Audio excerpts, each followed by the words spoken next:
9 a.m. in New York City. Standing in front of a large conference room with 24 executives, leaders of their 4 respective companies, New York, LA, London, and Singapore. Confident of my facilitation skills, we dove in. And by noon, I felt beat up, exhausted, and grossly unprepared. My supervisor said he would take over facilitating the meeting for the afternoon. What happened? The week before the meeting, my supervisor and my team kept asking me with worried tones, "Are we ready?" And my response, "Trust me," or "I've got this," or "I'm a world-class facilitator." Overconfidence. I let my world-class facilitation skills block my view of what we needed to succeed. Have you ever gotten so good at something you slip into going through the motions? Most times this works. We get used to success and we prepare less. And that fuse is lit. It's only a matter of time. Our strength turns into a ticking bomb, our biggest blind spot. What is your core strength? That one characteristic that customers, collaborators, supervisors give you a consistent A+ grade. Pay close attention to that core strength. Care for it like a precious tool in your workshop. Oil it after each use before putting it away. Before the Titanic set sail for its historic journey across the sea, the captain was quoted as saying, "I cannot conceive of any vital disaster happening to this vessel. Modern shipbuilding has gone beyond that." Captain Smith was a seasoned sailor. He knew shipbuilding. He was extremely confident in the ship under his feet. He made a reasonable assumption. Shipbuilding had progressed in the prior 2 decades. Titanic was designed by the best designers and was built by the best shipbuilders of the era. Their assumption about the ship's strength was one of the factors that led to the Titanic's disaster. Assess your strengths as potential blind spots. Comprehensively and continuously challenge your assumptions about success. My wife once asked me about my favorite phase of a project, and I responded, "Driving to the client on day 1. And she responded, "So it's all downhill after that?" Well, that got me to thinking. When I start a new project, I'm always hugely optimistic. Contracting is complete. We nailed down all the scope, budget, and timing issues. Now let's get the work done and cruise to our destination in world-class style. Then reality sets in. It may not be day 1, but it inevitably happens. Something wasn't clearly articulated in the contract, a deadline, a requirement, a responsibility.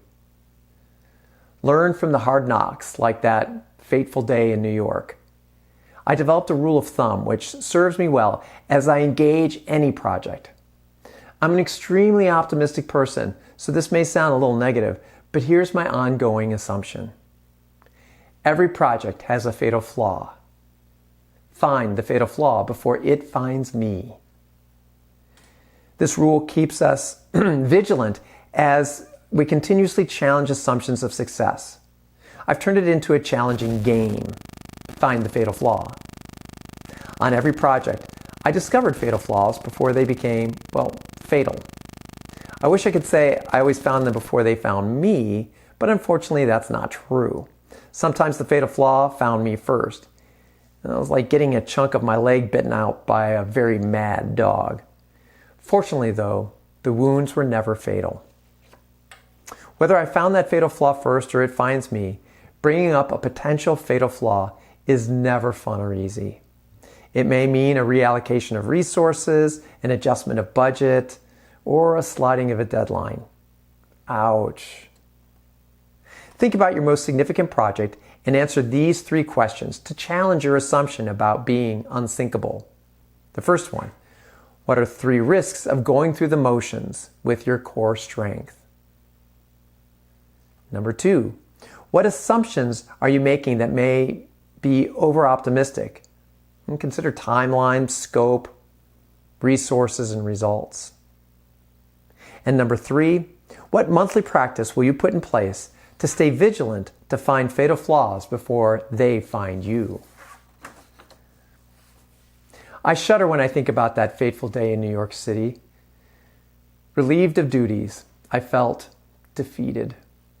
I felt like I had not only damaged our credibility on the project, but possibly damaged the long-term relationship with the client and the possibility of future work. I even wondered if I would lose my job. While waiting for the cab to go to the airport that evening, I felt like crawling into a hole. Where could I go? Jamaica. That's it. Instead of going home, I could just fly to Jamaica instead. No one would miss me. As the cab slowed down on 6th Avenue, I threw my bag into the back seat. "Where you going, man?" I looked up to see the cab driver wore a multicolored Rasta cap. He had a broad smile on his face, and I smiled. "To the airport, please." On the ride, we talked about places to visit in his homeland of Jamaica. The universe smiled on me that day and gave me a sliver of hope and a wisdom story to share. No ship is unsinkable. By continuously assessing your assumptions about success, you can miss the icebergs that can sink your ship. Find that fatal flaw before it finds you. Cruise to your destination.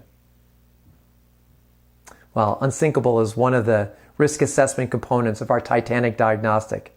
Check out the other 9 on our Titanic diagnostic app in the Apple Store.